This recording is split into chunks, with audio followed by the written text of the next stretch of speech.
Back in high school, people like me were called nerds, and not in the cool way people use the word today. Back then, it was more like a target painted on your back.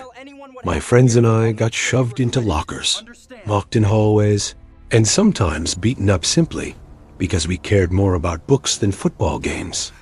And the worst of them all was Steve.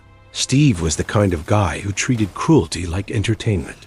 He spent most of junior year tormenting us for fun. But near the end of the school year, he finally crossed a line. One night, Steve broke into our school to pull what he called the greatest prank in school history.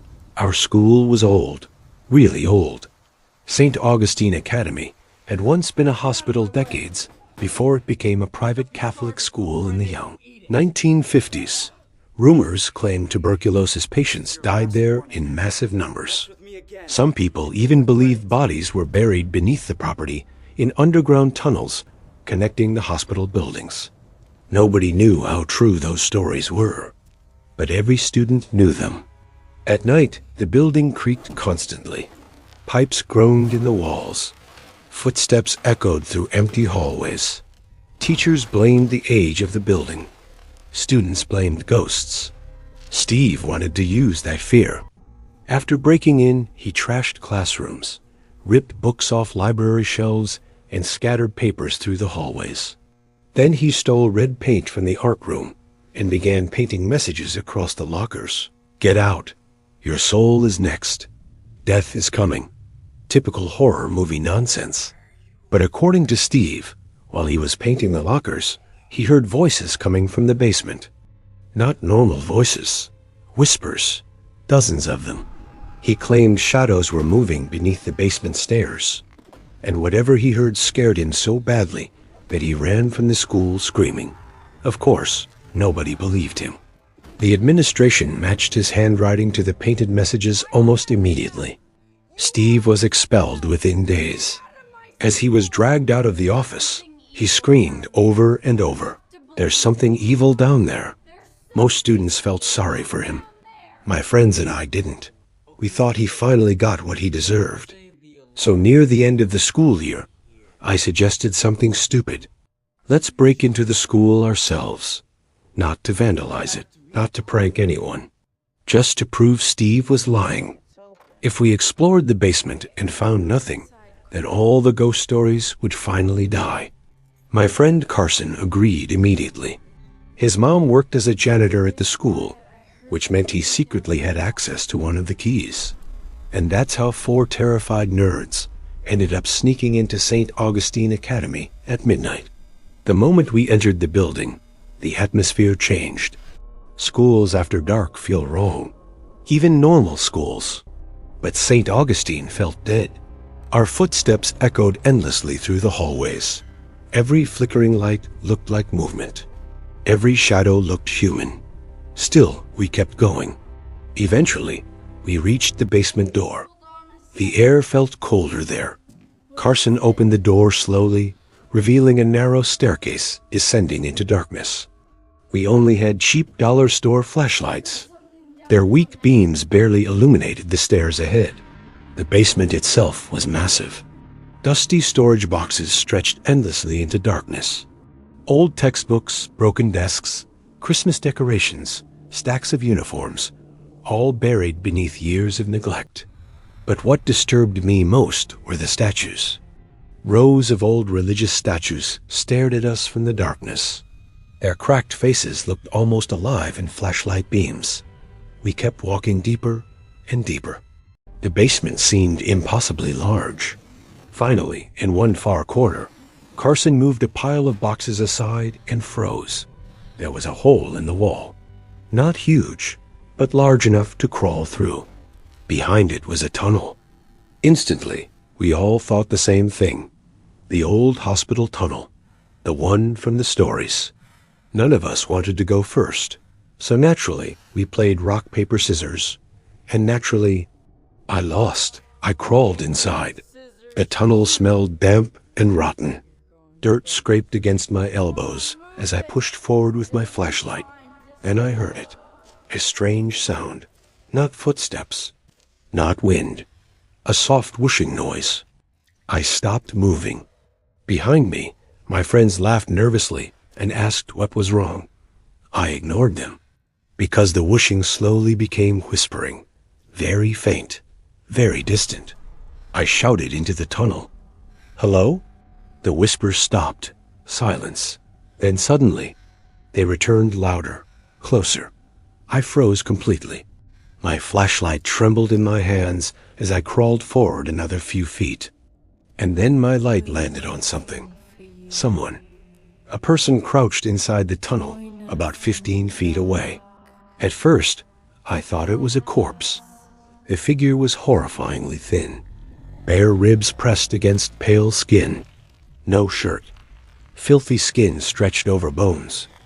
But the eyes were alive. Wide open. Empty. Watching me. I whispered, "Are you okay?" The figure didn't respond. It just stared. Then, without warning, it lunged at me. Still crouched, moving impossibly fast. A horrible animal-like sound erupted from its throat. I screamed and tried crawling backward, but panic made me clumsy. Dirt filled my mouth as I kicked desperately toward the tunnel entrance. My friends stopped laughing the second they saw my face. Then the thing burst from the tunnel behind me. Its fingers reached for my ankle. I still remember its nails. Long, black, broken. We ran. None of us looked back. We sprinted up the basement stairs while the thing screeched behind us from the darkness. But strangely, it never followed us upstairs. We slammed the basement door shut and fled the school. To this day, I still don't think it was a ghost. My logical explanation is that the tunnel connected to old sewer systems or underground access routes, and some homeless man had been living beneath the school for years. But logic doesn't erase memory, and I'll never forget those eyes, because they didn't look human anymore. The best part about finishing a semester in college wasn't the freedom. It was the parties afterward. After my freshman year, all my hometown friends returned from colleges scattered across the country. My own college was 8 hours away, so coming home felt like entering another world. And to celebrate, my friend Logan decided to throw the biggest party of the summer. His parents owned a massive house deep in the countryside. Huge backyard, swimming pool, bonfire pit, no nearby neighbors. Perfect for disaster. A few hours before the party, we had an idea. What if we make it a costume party? It was late May, nowhere near Halloween, but nobody cared. Everyone missed the chaos of college parties. Within an hour, social media exploded with people promising to show up in costumes. By 10 p.m., Logan's house was packed.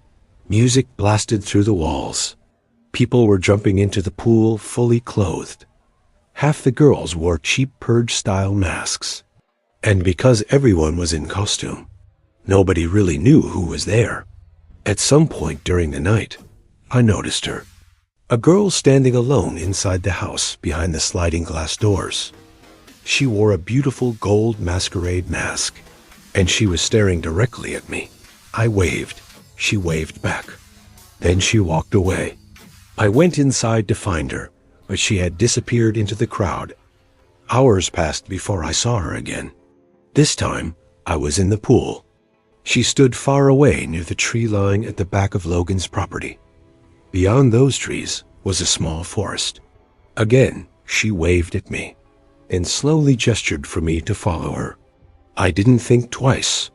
I climbed from the pool and sprinted toward the woods wearing nothing but swim trunks and a cheap hockey mask from my costume.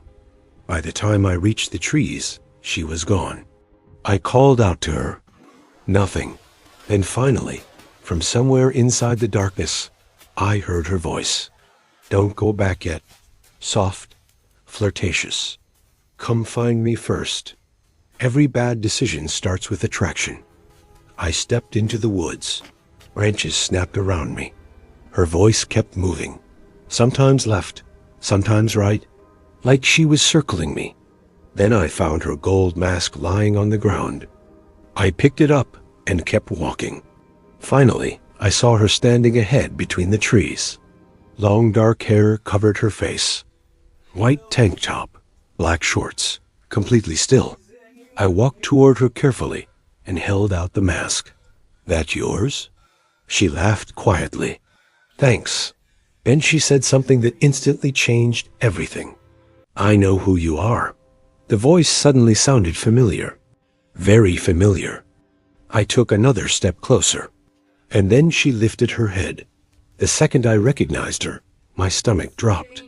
She was a friend of my ex-girlfriend from college. Before I could react, branches exploded beside me. My ex came charging out of the darkness, swinging a metal baseball bat. The first swing barely missed my skull. I hit the ground instinctively. The bat slammed into a tree inches from my head.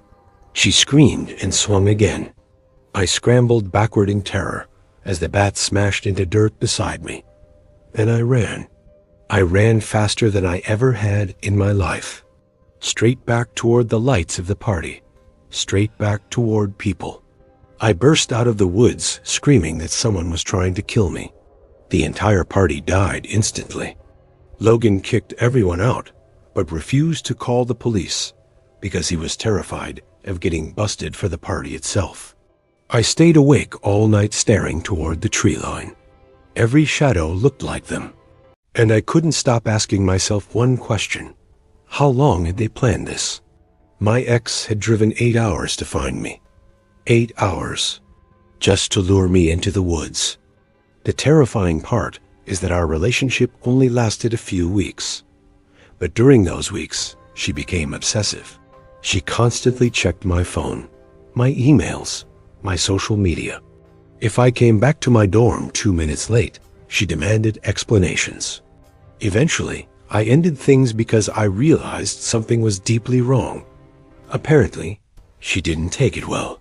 After that night, I stopped partying, stopped drinking heavily, stopped trusting strangers at parties. Because sometimes the scariest people aren't monsters hiding in forests.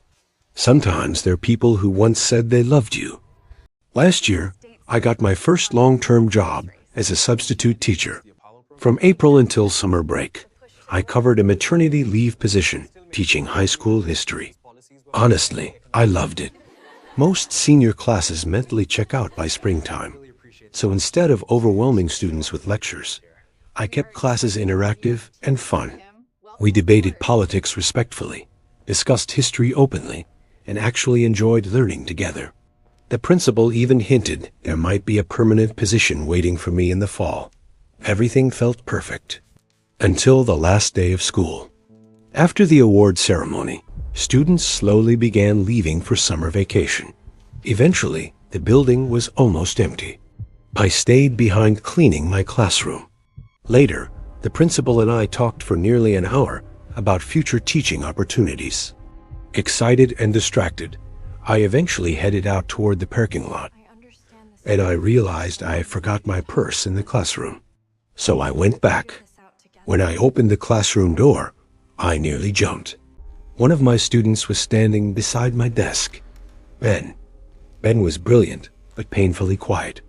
The type of student who barely spoke unless directly called on. I asked him what he was doing there.